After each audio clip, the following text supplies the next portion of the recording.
imana wongere ugaruke.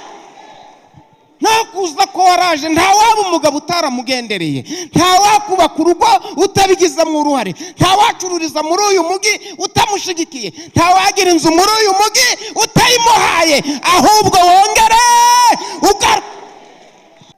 Imana yaraje igaburira abari bapfuye, yaraje nubwo bayirengagiza. Umuririmbyi wa rubabaremye ngo aka gasura dufite niye. Uzi ko umuntu yamesaga igitenga azajyana gusega akarara gitaririye ku mbabura ati cyari gihiye. Yaraje iratwambikira akarama. Yaraje nshingiye ku buhamya madamu agize ate ampaye, ni weho wamusuye ariko uzongera ugira ute, uzongera ugaruke. Waraje